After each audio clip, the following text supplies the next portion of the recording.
Hai guys, welcome to my channel. Kali ini saya akan menjelaskan mengenai aspek lingkungan pada kelihatan usaha perbenihan lingkungan jauh. Nah, untuk pengaplikasiannya sendiri pada usaha perbenihan, saya akan mengambil aspek teknologi karena berkaitan dengan teknologi panen atau pasca panen, yaitu sarana dan prasarana yang akan digunakan.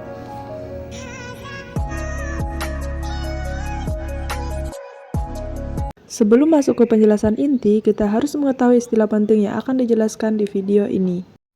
Yang pertama, mengenai lingkungan. Lingkungan adalah segala sesuatu yang berada di luar organisasi, sedangkan apabila dikaitkan dengan aspek kelayakan itu sendiri dapat diartikan bahwa aspek lingkungan dalam kelayakan usaha adalah segala sesuatu yang mempengaruhi aktivitas dalam penilaian tentang layak atau tidaknya suatu bisnis atau usaha dilakukan. Apa sih tujuan dari mempelajari aspek lingkungan? Nah, yang pertama adalah mempelajari bagaimana pengaruh usaha agribisnis tersebut terhadap lingkungan. Dan yang kedua, menjadi suatu pertimbangan dalam menunjang keberlangsungan sebuah usaha. Apabila berbicara mengenai aspek lingkungan pada kelayakan usaha, tentu berhubungan erat dengan yang namanya bisnis. Pengertian lingkungan bisnis adalah semua unsur yang ada di luar perusahaan dan tidak dapat dikendalikan oleh pelaku bisnis yang dapat mempengaruhi kinerja perusahaan. Lingkungan bisnis diklasifikasikan menjadi dua macam. Yang pertama, lingkungan internal, merupakan segala sesuatu di dalam organisasi. Kemudian yang kedua, lingkungan eksternal, merupakan segala sesuatu di luar batas-batas organisasi. Kategori lingkungan bisnis ini dibagi menjadi tiga macam. Yang pertama, lingkungan operasional, yang kedua, lingkungan industri, dan yang ketiga, lingkungan jauh. Nah, di sini pokok bahasan yang ingin saya bahas utamanya adalah mengenai aspek lingkungan jauh seperti yang terdapat pada judul video saya. Lingkungan jauh meliputi faktor-faktor yang bersumber dari luar operasional perusahaan. Lingkungan jauh ini mencangkup 6 komponen. Yang pertama, lingkungan ekonomi, yang kedua, lingkungan sosial budaya, yang ketiga, lingkungan politik, yang keempat, lingkungan teknologi, yang kelima, lingkungan ekologi, dan yang keenam, lingkungan global. Nah, saya akan menjelaskan satu persatu mengenai 6 komponen yang ada di lingkungan jauh. Yang pertama, lingkungan ekonomi. Indikator yang digunakan dalam pengukuran lingkungan ekonomi adalah income per kapita, penyerapan tenaga kerja, peningkatan upah rata-rata, serta dampak negatif bisnis bagi perekonomian di wilayah tersebut. Contohnya adalah pembangunan jembatan Suramadu. Dengan adanya jembatan tersebut memberikan dampak bagi peningkatan ekonomi di Madura. Banyak industri yang merelokasi usahanya ke Madura. Kemudian yang kedua adalah lingkungan sosial budaya. Faktor sosial dan budaya berdampak besar pada semua produk, jasa, pasar, dan pelanggan. Faktor sosial yang mempengaruhi suatu perusahaan adalah kepercayaan, nilai, sikap, opini, dan gaya hidup orang-orang di lingkungan eksternal perusahaan yang berkembang dari pengaruh budaya, ekologi, demografi, agama, pendidikan, dan etnik. Contohnya adalah dibangunnya kawasan industri yang menarik tenaga kerja sehingga menimbulkan keramaian. Kemudian yang ketiga adalah lingkungan politik. Suatu negara yang kondisi politiknya tidak stabil memiliki risiko bisnis yang tinggi. Faktor politik ini berkaitan dengan peraturan perundang-undangan yang dikeluarkan pemerintah, seperti peraturan tentang perdagangan, undang-undang antitrust, program perpajakan, UMR, kebijakan polusi, dan lain-lainnya. Contohnya adalah suatu politik menjelang pemilu biasanya akan meningkat sehingga pengusaha biasanya menunggu hasil terlebih dahulu. Kemudian yang keempat adalah lingkungan teknologi. Lingkungan teknologi ini berkaitan dengan alat dan mesin yang mengubah lingkungan bisnis. Penemuan teknologi baru dalam bidang bisnis ini seringkali mempunyai pengaruh yang dramatis terhadap perusahaan. Analisis terhadap perubahan teknologi sangat penting untuk mengantisipasi peluang dan ancaman bisnis kondisi yang akan datang. Contohnya adalah teknologi internet berdampak pada peluang dan ancaman bisnis seperti pos dan jasa kurir mulai tergeser. Kemudian yang kelima adalah lingkungan ekologi.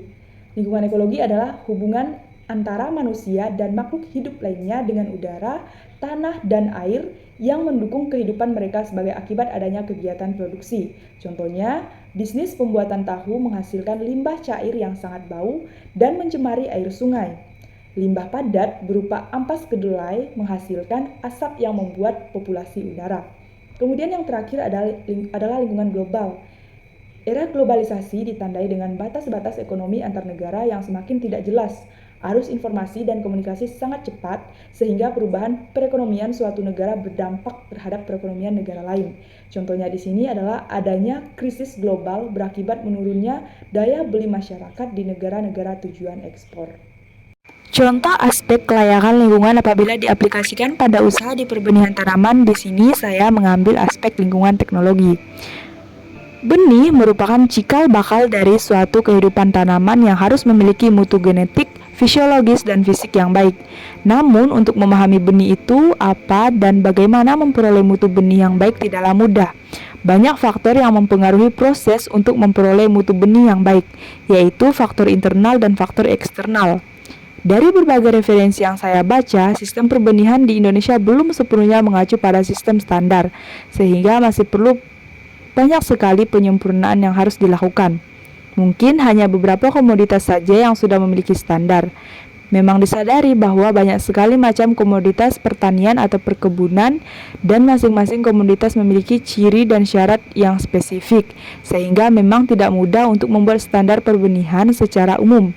Meskipun demikian, perlu adanya dukungan dan kesungguhan pemerintah dalam mengatur kelembagaan sistem perbenihan di negara kita. Sistem perbenihan adalah sangat kompleks dengan berbagai subsistem yang masing-masing memiliki peluang risiko yang sangat besar, sehingga dalam usaha mengadakan industri, benih harus didukung oleh yang pertama, pendanaan, SDM, teknologi budidaya, teknologi panen dan processing benih, penyimpanan, pengemasan transportasi, dan legalisasi atau sertifikasi benih. Banyak sekali permasalahan teknis dan non-teknis yang dihadapi dalam usaha perbenihan. Permasalahan non-teknis antara lain kondisi lingkungan, sedangkan permasalahan teknis banyak dijumpai pada faktor pemeliharaan, panen, dan pasca panen. Sedangkan dalam hal panen dan pasca panen, seringkali dijumpai kendala yang utama adalah keterbatasan teknologi yang digunakan. Selain itu, informasi teknologi benih untuk berbagai komoditas pertanian atau perkebunan masih sangat terbatas, sehingga untuk menyediakan benih bermutu dalam jumlah yang cukup sering tidak terpenuhi. Nah, apabila dikaitkan dengan aspek lingkungan teknologi, maka lingkungan bisnis tidak cocok apabila sarana dan prasarana kurang memadai, sehingga harus dilengkapi dengan faktor pendukung seperti teknologi sarana prasarana yang diperlukan dalam usaha perbenihan, sehingga usaha tersebut layak untuk dilanjutkan atau dikembangkan. Analisis aspek lingkungan tidak hanya membahas tentang kesesuaian lingkungan dengan bisnis yang akan dijalankan, tetapi juga membahas tentang dampak bisnis terhadap lingkungan serta pengaruh perubahan lingkungan yang akan datang terhadap bisnis. Suatu bisnis dapat menimbulkan berbagai aktivitas sehingga menimbulkan dampak bagi lingkungan di sekitar lokasi bisnis.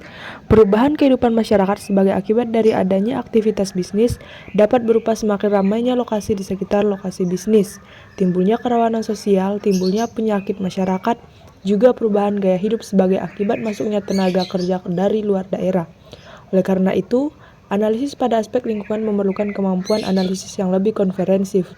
Apabila usaha perbenihan tersebut dilanjutkan namun kurangnya sarana dan prasarana yang ada, maka bisnis tidak akan berjalan lancar.